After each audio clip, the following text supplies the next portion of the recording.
Good morning, everybody, and welcome to the best thing that ever happened to you. Yep, Coffee with Scott Adams, the highlight of your life and every other life on this planet. It's that good. And today is going to be a burner, I tell you. It's going to light your hair on fire and activate all of your senses in a good way.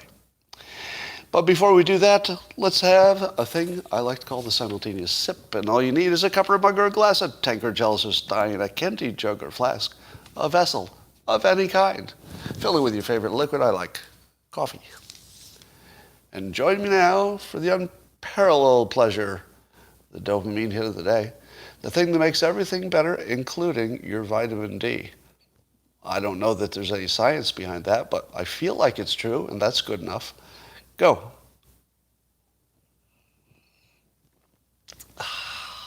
Yeah, that's the stuff. That's the good stuff right there. Well, did you see that Devin Nunes will be the CEO of, I guess, Trump's platform that he's creating, Truth? Is it Truth something? And that'll be fun. So that's a pretty serious CEO, but I worry that it will become just a conservative platform and then we'll never get to talk to each other again. There's a lot of pressure I get to, leave the traditional platforms and go to the alternative platforms. Now, except for locals, which is a special case, I'm not sure I want to go where there are only conservatives or only people on the left. That feels like working in the wrong direction, really. Now, I suppose if you get canceled, it's the only choice you have. But I'd rather have some chance of talking to people who disagree with me instead of just talking to people who agree with me. Well, the golden age is here, and I will give you a few different examples of it. Number one, the Omicron virus. It's too early to say this for sure. I'm just feeling good. So the Omicron has now hit my state, California. We've got a few identified cases in the south. And by the way, a number of people asked, how do we know what variant it is? Because as people who do testing for a living point out, we don't test for that. If you go in to get a COVID test, nobody's checking your variant. So I assume it has to be some kind of a DNA analysis. And then I ask myself, how do they know who to check? How do they do that? Is it some kind of representative sample? They must do some kind of representative sample, but then how do they know there are exactly two people who have the variant? If you did a representative sample, you wouldn't necessarily know, would you? I guess you don't mix the samples. So yeah, I guess you would know. It's a narrative sample, somebody says. Well, I want that sweet, sweet Omicron to come my way because apparently there are no reports of deaths or even hospitalizations. Did you hear what I just said? Apparently there are no cases of hospitalization or deaths with the Omicron. Now, that doesn't mean it's not happening because it's a little too early to get all the way excited about it. But I'm a little bit excited. It's premature. It could turn out to be just a big nothing, and maybe it doesn't give you any immunity against the other variants. Who knows? Anything's possible. But at the moment, I choose optimism. And I think this sweet, sweet Omicron, if I could get it, I would infect myself tomorrow. If I had a choice between a third booster, or the booster shot, or the Omicron, which one's a better bet? Would you rather have a booster or the Omicron? Well, we don't know, right? The last thing you want to do is listen to health advice from a cartoonist, then go get yourself infected and die. Don't do that. But I'm telling you, we might be on the verge of something really good here with this Omicron. Let me tell you about a investment method that I sometimes use with mixed results. Don't be like me. Don't follow my medical advice, and definitely don't follow my financial advice, okay? Got that? These are just things to talk about, not things to recommend. But one of my gambling methods that I've been trying out is betting against the news.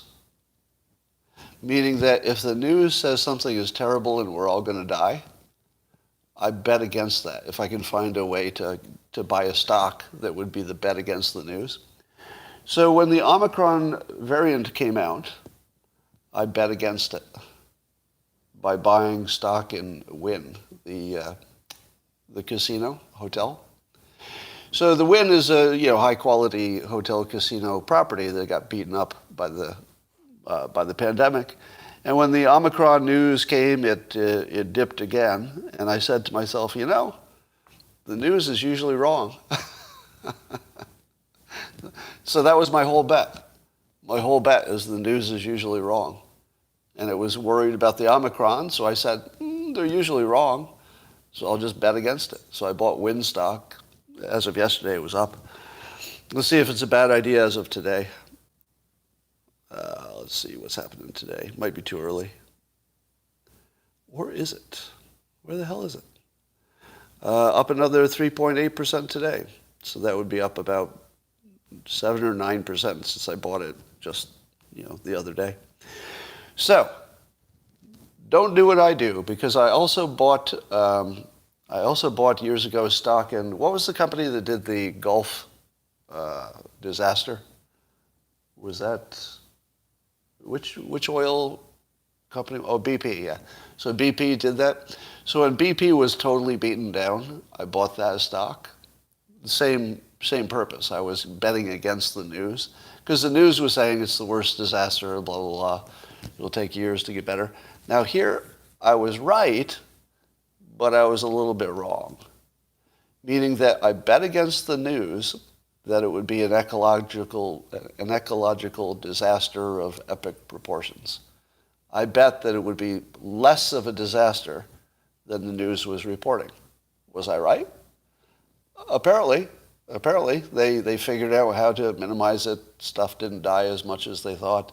So it turned out to be way less of a problem than the news predicted. So I correctly predicted that the news would be wrong, but the stock was a dog. So in terms of a trading method, it didn't work. So it may work with the Wynn purchase. It didn't work with BP.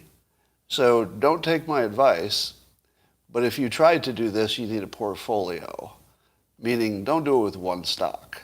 That's just gambling.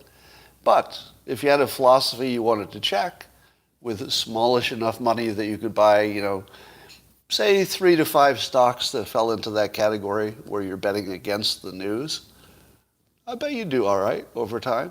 I'll bet you do all right. Yeah. But again, don't follow that because that's an unproven technique. Now, Elon Musk has said that the Neuralink chips, that they actually, they dig a little bit out of your skull, I believe, put the chip into your skull and, patch it up somehow. And they're going to use it first for quadriplegics. So the quadriplegics, in theory, would be able to think what they wanted, and then devices that could read the Neuralink connection, apparently, would respond. So in other words, if you had no arms and no legs, you could still turn on your television and change the channels. That sort of thing. To which I said, we have reached the age of magic. This is the age of magic, where if somebody came to our planet and observed us, let's say 10 years, they would see us just walking into a room and the lights come on. They'd see that the TV would come on to the channel we wanted just because we looked at it. Everything around us will respond to our thoughts in 10 years. Our thoughts. Just try to process that the technology already exists to control your environment with your thoughts. Now, we don't know if it's safe yet. That's part of the whole FDA approval process and everything else. So we could have some surprises, but it looks like we're going to control our environment with our thoughts. Now, imagine the military application. Could you imagine, because I feel like this could happen, that a military person who has the chip could simply look at let's say a tank and call in a strike. Just look at it. Just look at the tank and say, die. And a missile comes in from somewhere and just keys on where he's looking. Literally figures out, triangulates from the two eyes and figures out exactly where that is and then destroys it. I think that's going to happen. So all kinds of fun things that Elon Musk has planned for society. We shall see. So you heard that Don Lemon was apparently texting with Jussie Smollett at about the time of the attacks. A number of times they were talking to each other. But it makes you wonder what they were talking about. Because have you noticed that, first of all, they're basically the same person, but one has a beard? Has anybody noticed that yet? They're pretty much the same person, but one has a beard. What is Jussie Smollett most famous for? A hoax. What is Don Lemon most famous for? Oh, hoaxes. Turns out they have a lot in common. So I wonder if they have some kind of a support group for hoaxers who have been caught. No, Don Lemon still has his job, which is weird. If I had to bet who was going to go first, Don Lemon or Chris Cuomo, I would have bet Lemon. He already had, allegations against him that looked pretty bad, but he's hanging in there. So the two hoax twins, the hoax brothers, Don Lemon and Jussie, I guess they're buddies.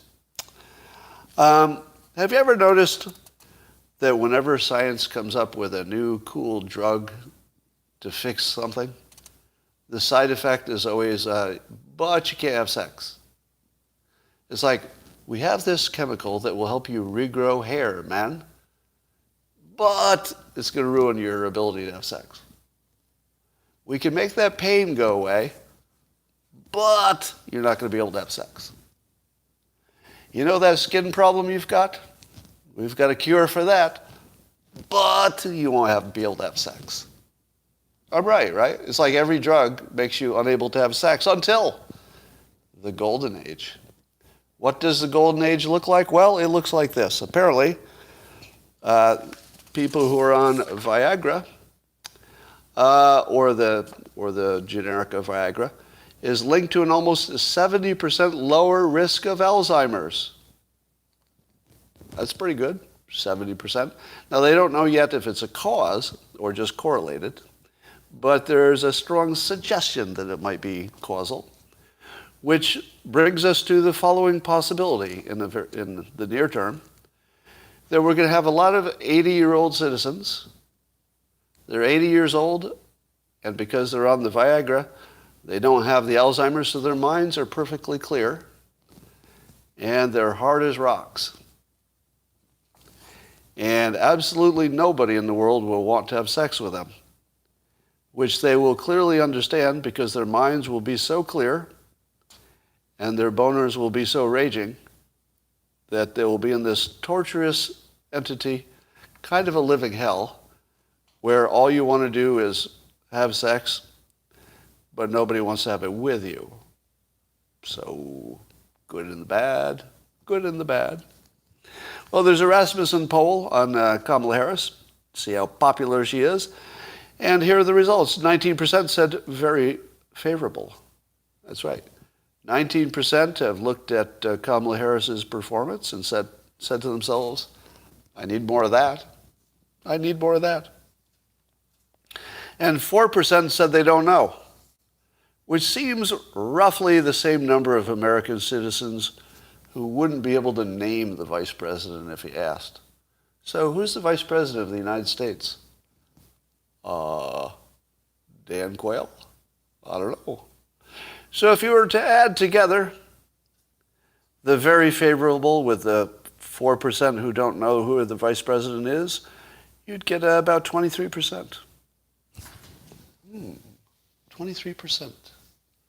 That's just about the 25% that get every poll number wrong, or every poll question wrong. 50% have a very unfavorable opinion of the vice president. Very unfavorable. So the favorables, if you add together the favorite categories, would be 39% favorable with 57% that are leaning unfavorable. That's not even close. Not even close. All right, here's my advice. I've given you this before, but I feel it's necessary. That whenever you see rogue doctors, the ones who are disagreeing with the mainstream advice, I give them a 5% chance of being right, regardless of the topic, right? So if the topic is who knows what, doesn't matter, and it could be scientists or medical professionals, but the rogues who disagree with the mainstream, on average, and this is a life experience thing, this is not based on some data that you could ask me for, just my observation. Of all the people I've seen as the rogues, I'd say they're right about 5% of the time. Why 5? I mean, I'm making up numbers. I mean, you can say 10%, whatever, but it's a low number. So if the only thing you knew is that the mainstream whatever believed X, and there was a rogue doctor, or even several rogue doctors, and they have a different opinion, there's about a 95% chance they're wrong. Now, why do you think it's higher? What would make you think that the rogues, the ones who disagree, why would you think that they're right more than 5%? Maybe they are, but why would you think that? What would be your evidence to suggest that the rogues would be right, and then what percentage higher than 5%? Because clocks are right twice a day, censorship of competing narrative, contrarian investing is the same as rogue doctors? No, that's an analogy. And analogies are not part of reason. Facts, are you a rogue? I am a rogue. So here's how you can tell the difference between the rogues and the people who are just right more often than not. Track record. The first time I predicted that Trump would win the election in 2016, should you have believed me? I wouldn't have, because you didn't know anything about me, right? I gave you my argument. I told you why I thought he'd win. But should you have believed me? I don't think so. I mean, not in the beginning. Should you believe me now if I make a prediction? Well, not believe me, because a prediction is just statistical sort of thing. But would I be more credible now that you've watched my track record of predicting the hard to predict? I would say my track record is the best I've ever seen. I can't think of anybody who's even close. So if you look at somebody who consistently is a rogue and gets it right, then that would be a special case. If you don't know anything about the doctor, the same way you wouldn't have known anything about me the first year you saw me, why would you bet on somebody like me? Like, even if I have a good argument, it's a bad bet, but sometimes the 5% comes through. The reason that you think the rogues are likely to be right, or even if you give them great credibility, is because they get a lot of attention. And you remember the times that the rogues were right. Right? If somebody disagrees with the mainstream and they turn out to be wrong, well, you just never hear of them again. But if they turn out to be right, they're celebrated, geniuses that got everything right. So of course, your impression of how correct the rogue doctors are is probably really, really exaggerated by observation, meaning that you see the rogues being right way more than they are normally right. All right. So I can't support my 5% number. I'm just saying it's experiential.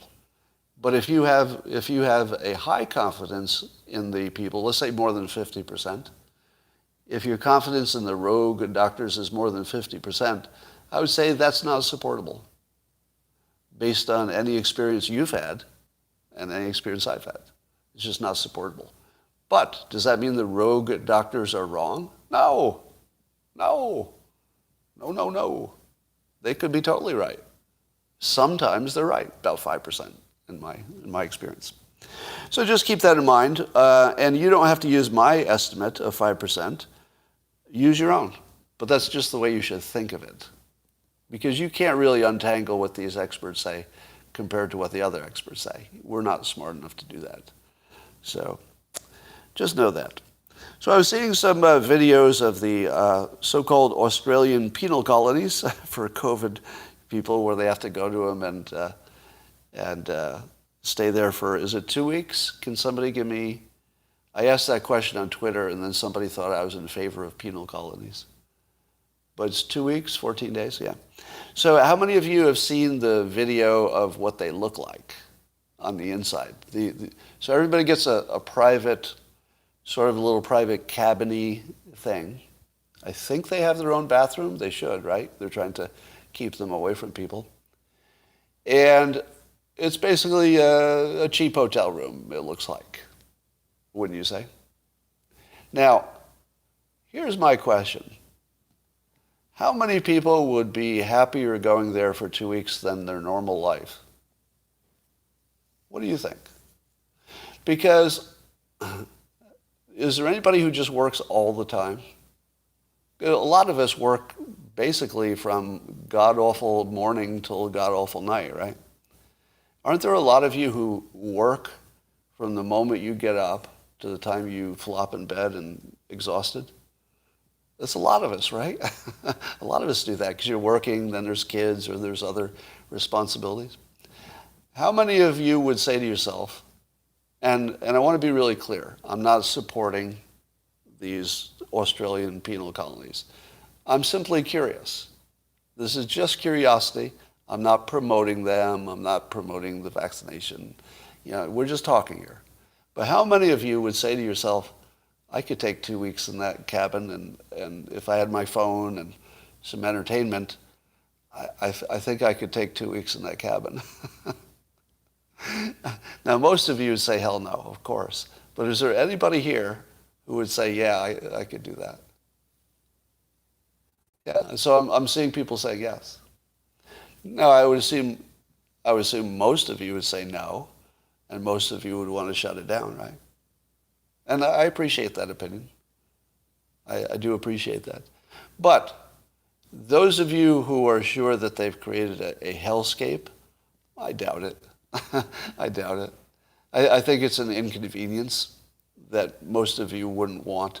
And you're worried that it will turn into something bigger, of course. But I think this story is way overblown.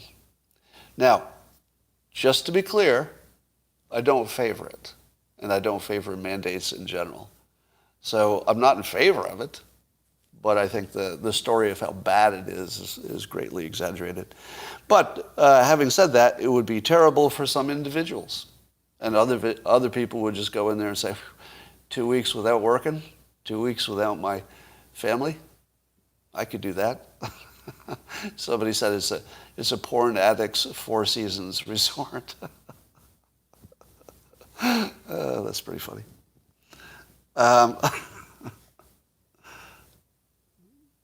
Who's messaging me? All right. Drake, the artist Drake, has withdrawn his 2021 Grammy nomination. He had 2 nominations for, I think, Best Album, Rap Album, and Best Performer. And he withdrew. We don't know why he withdrew his Grammy nominations.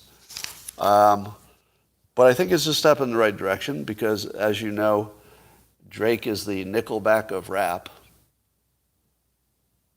Anybody? Anybody disagree? Drake is the Nickelback of rap. Here's my take on Drake. Now, keep in mind that art is subjective. So if I say I don't enjoy a specific artist, it doesn't mean they're not great. It's just a personal thing, right? So Drake is obviously hugely successful and people love him. But when I listen to him, I can't stand it.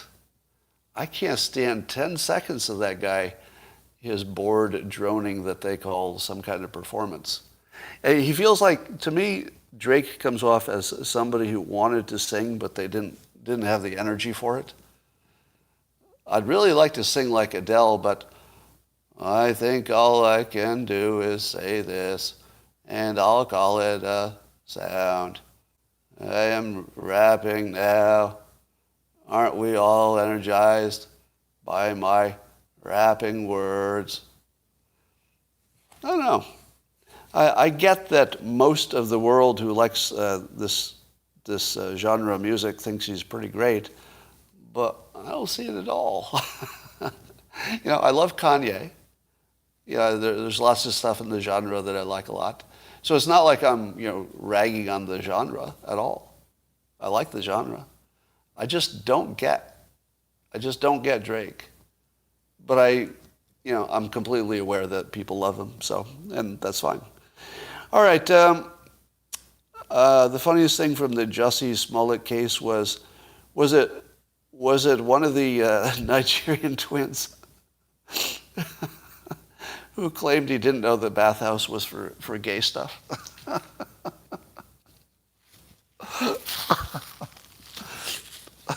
And I wonder how long it took him to figure it out. So here's a little information for any Nigerian immigrants who come to this country and are confused by bathhouses. I'm pretty sure there are no heterosexual bathhouses. Am I wrong about that? Is there any such thing as a heterosexual bathhouse in the United States? In Europe, yeah. But not in the United States, right? Oh, it's called the Y, somebody says. But just the fact that, and apparently there was like gay pornography on the walls of the private room they went to, and maybe they had some physical contact, says Jussie, but maybe they didn't, says one of the twins. But I just love the fact that he didn't know it was a place that gay people went. So there's this, we have a result in the case of the guy who claims to be the inventor of Bitcoin.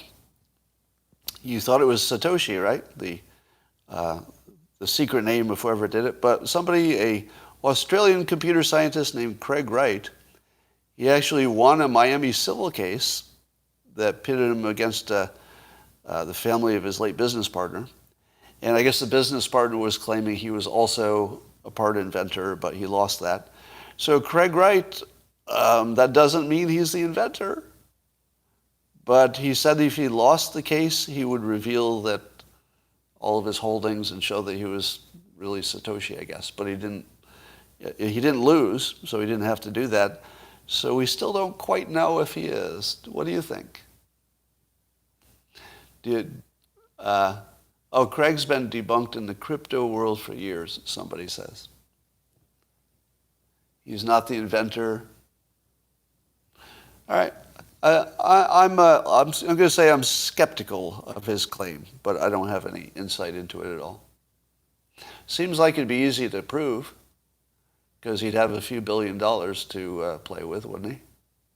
If Craig Wright is not living like a billionaire, I've got some questions about his claim. All right. So let's talk about rapid tests. We still don't have cheap rapid tests. We have rapid tests, but they're way expensive. And Jen Psaki answered a question about rapid tests by mocking the reporter and saying, what do you think we should do? Send out a rapid test to every household? To which everybody smart thought, yes. That's pretty much exactly what we're asking. Because otherwise you can't get past the pandemic. So yes, yes. And why is she mocking literally the only way past the pandemic that I can see? I don't know. But there is some intrigue over the question of why the U.S. alone was unable to do this thing that we would normally be good at, which is approving stuff in a pandemic. We did these vaccinations, if you call them that, in the pandemic. So obviously we had the capability to do this, don't you think? And it's being blamed on incompetence and bureaucracy. I don't know. I'm not buying it. Sorry. Don't buy it for a second. Clearly there's corruption going on here somewhere. I don't know who, I don't know where, but clearly this is corruption. And if there's nobody digging into this to find out, what's going on,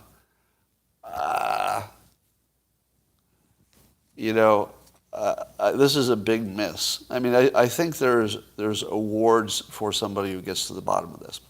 Now, the obvious question is, how can we, the public, know which of the decision makers in the government are associated with any of the pharma companies? I did read an article that said that the gentleman who's responsible for recommending which rapid tests are considered or whatever, he did have some association with Abbott in the past, but we don't know that he owns any stock. I think he doesn't. But he had a close association with the only one that got quickly approved. In the past, he'd done some work with him. So that seems like something I'd want to know more about, wouldn't you? And I would just put this out there. The way that people do illegal things is not just by owning the stock. You could have a family member own the stock, and I don't know that anybody would know, would they? If your spouse owned the stock but you didn't, would anybody know? How about if it was your brother? Would anybody know? The SEC would know if it's a spouse. How about this?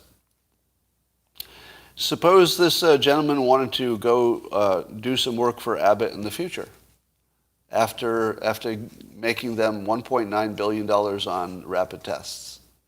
Do you think he would get that job? Do you think Abbott would say, yeah, you're hired. You just made us $1.9 billion there, thanks. We will hire you to consult for any price you want. What do you think? Now, the trouble is that that wouldn't be illegal, would it? It wouldn't be illegal simply to understand that if he worked for Abbott in the future, they would be likely to say yes to whatever he offered. That's not illegal, is it? So there are a whole bunch of ways corruption can happen in this situation, and they don't all involve owning stock. So follow the money, but it gets really hard to follow it when you're talking about just understood arrangements. Let me give you another example.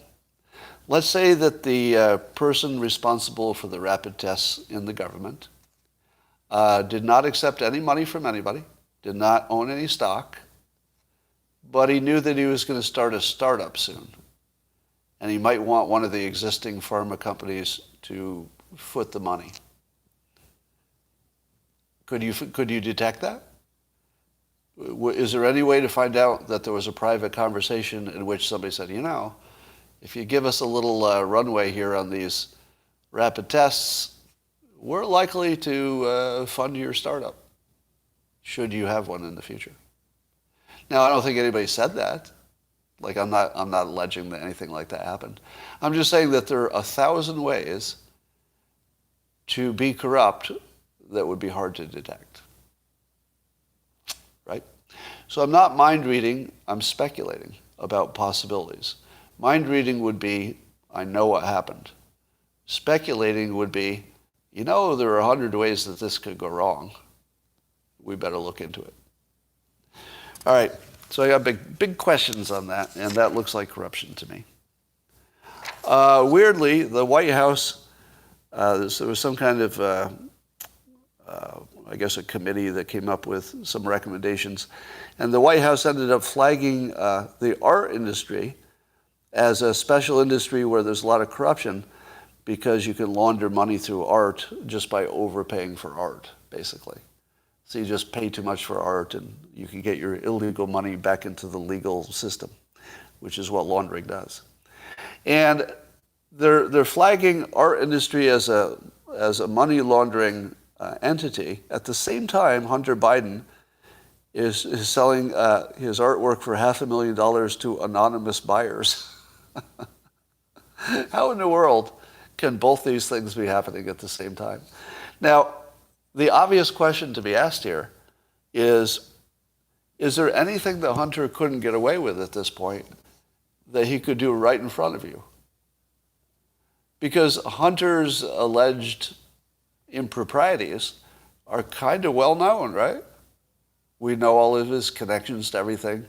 It's almost transparent. And then we see this art thing, which looks super corrupt, but it's all public. We won't know who the buyers are, but we know what the situation is. And I have to ask, does Hunter Biden even need to show identification when he goes to a bank? Or can he just walk behind the counter, go into the vault, load up a pallet with dollars and walk out with it?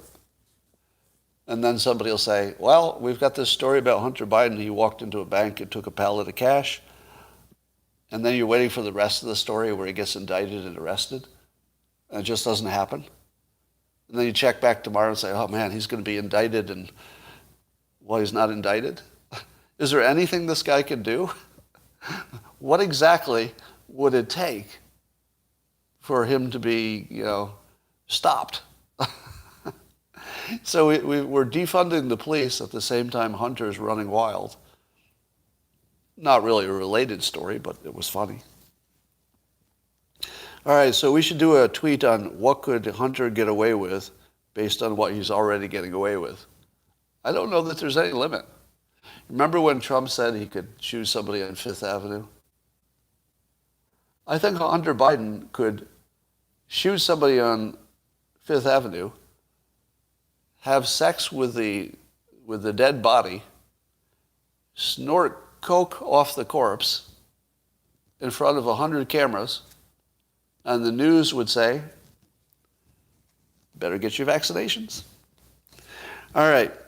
I will tell you for anybody who's new, I'm not the guy who tells you to get vaccinated. It's a personal decision, and I don't care if you do. Okay? So when I talk about stuff, I'm talking about the logic of it. I'm not trying to convince you of anything. So just keep that in mind. But here's the things that we all know. And I think we all know this. So this would be based on the consensus of science. So when I say we all know it, what I mean is that we know that science is telling us is true, which is different from being true. We all know that, right? But this is what they tell us is true, that the vaccinations greatly reduce your risk of hospitalization and death, and that they reduce the spread, but they don't stop it. Now that's the BS starts now. Goodbye, Andrew, for being an asshole. Assholes get banned. Anybody else want to make an asshole comment about what I'm secretly thinking? Anybody? All right. So the rest of you maybe could be adults and just listen to it before you decide that I'm secretly trying to convince you to get the vaccination. Fucking idiots. All right. So according to the experts, it reduces your hospitalization and death risk to practically nothing, from practically nothing, because it wasn't that high to start, and that the rate of the spread would be less. Now, people quite reasonably said, show me your work. How can you say this? Where are those studies? To which I say, don't ask me for studies. I don't believe any studies. I'm telling you what the experts say. Right? That's what they say. Ask them for studies. All right? But then people keep saying that the jabs don't work. What? Why would you say they don't work if you know that basically 100% of experts say that it prevents you from dying or getting badly hospitalized? Why would you say they don't work? That's word thinking. So in my book, Loser Think, I talk about this. Word thinking is that you're trying to take a definition and change the definition or use a definition the way you want, and you think that wins an argument. It doesn't. It's just a word you put on something. So if you want to say the vaccination doesn't work, well, that just means you've defined working a different way. We all know that it doesn't stop the virus, right? There's nobody who's confused about that.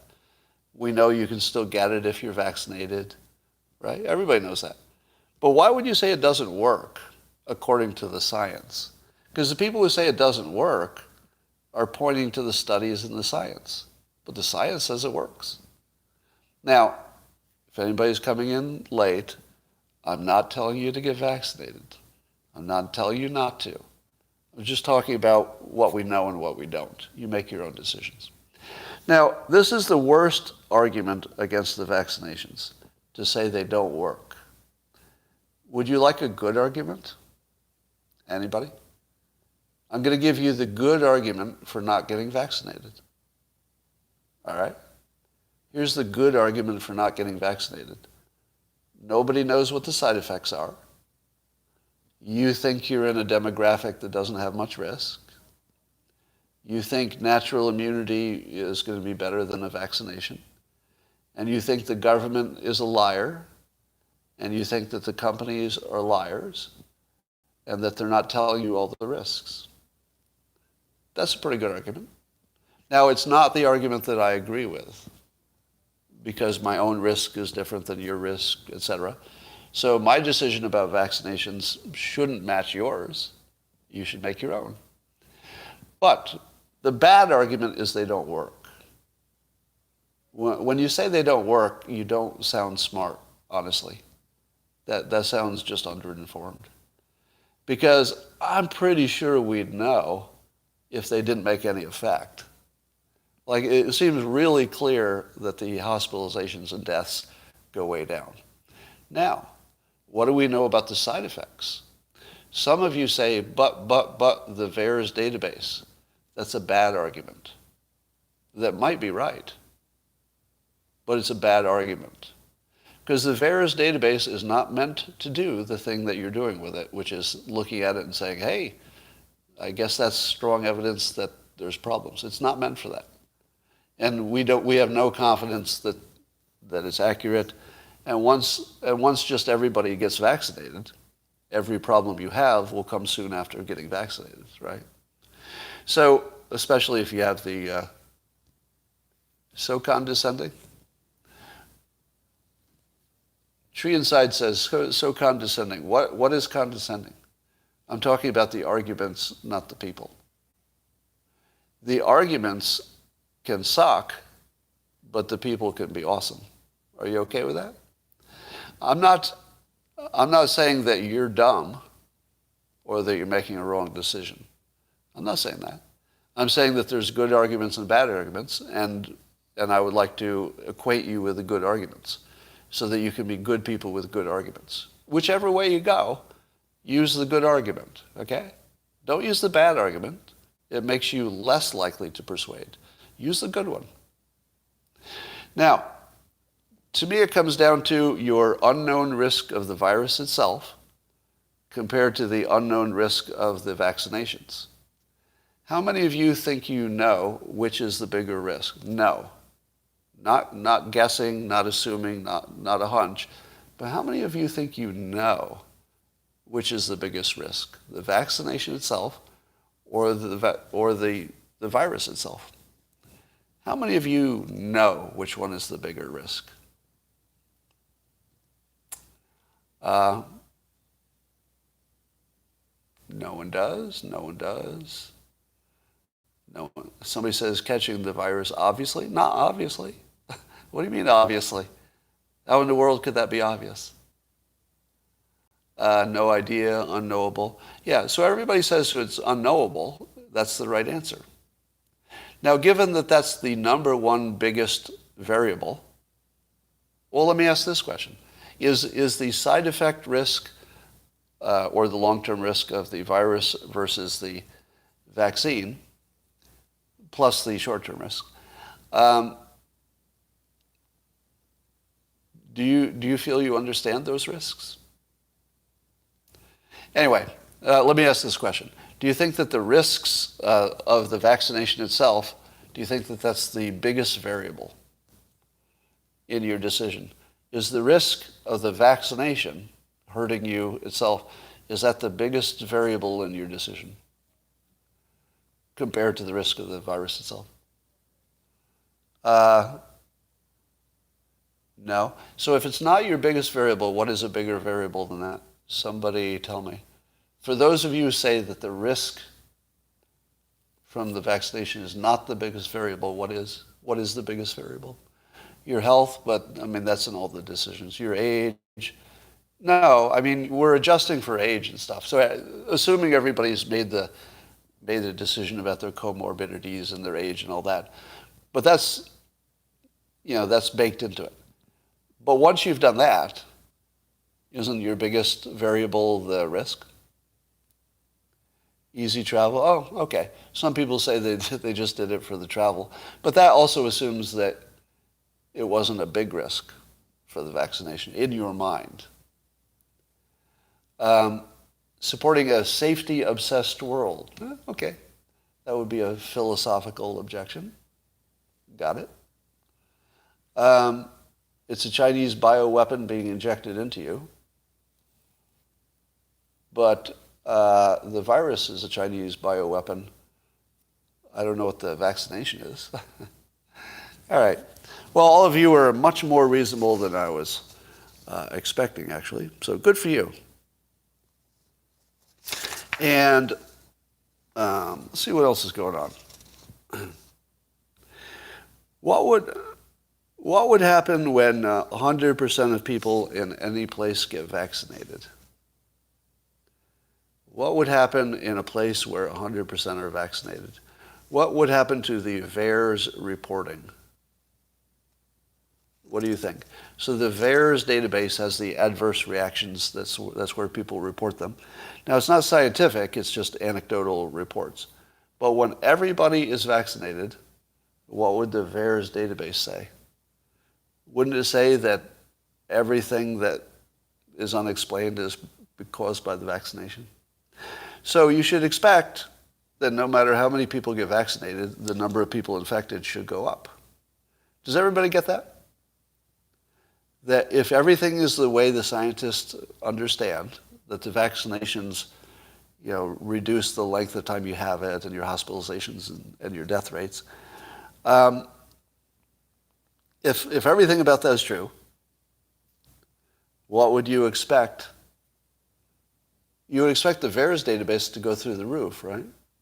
The more people who are vaccinated, the more the VAERS rate will go up. But you understand that would go up whether or not the vaccinations were causing problems. How many of you understand that? That no matter what, as more people get vaccinated, the VAERS database report should go through the roof, even if the vaccinations were perfectly safe. Does everybody get that? Is there anybody who doesn't understand that the VAERS database will go through the roof no matter what?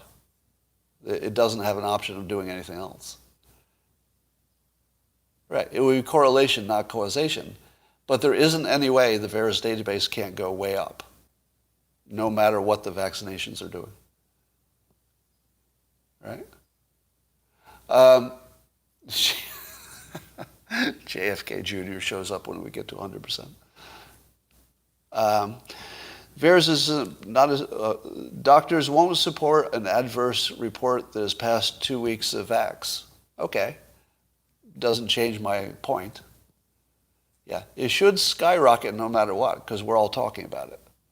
The fact that it's a national conversation should make the reports go through the roof. And the fact that so many people are now vaccinated, that should also make it go through the roof, even if the vaccinations don't hurt anybody. Right? So most of the people I see arguing on the internet don't seem to understand that the VAERS database has to go up. If everything we know about human beings and math is true, it has to go up. And it has to go up a lot, and it has to go up fast. It doesn't mean anything. It could mean something, but it doesn't necessarily mean something. All right. And that is just about what I wanted to tell you today. All right. Scott, we aren't idiots. I think the people watching this live stream are more informed and better thinkers than the people who or just random Twitter users in the public, how many of you would agree with that statement? Because most of what we talk about is how to think about stuff better. If you spend enough time learning to think, you're going to be better at it.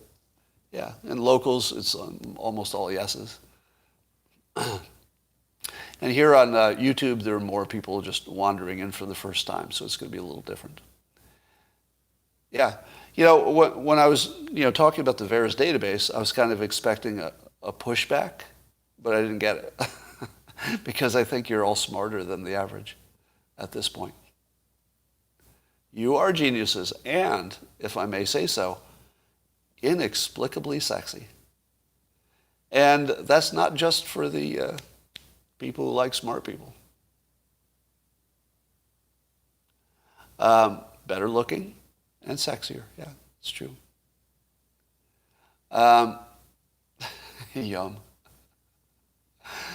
I don't ever learn how to think from a cartoonist, LOL. Well, apparently you're right. One of the comments on YouTube was that he doesn't learn how to think from a cartoonist. To which I say, I'll bet that's true. I'll bet you have not learned how to think. So I'm going to say goodbye to YouTube. I'm going to spend a minute here with my locals people, and I will talk to you tomorrow.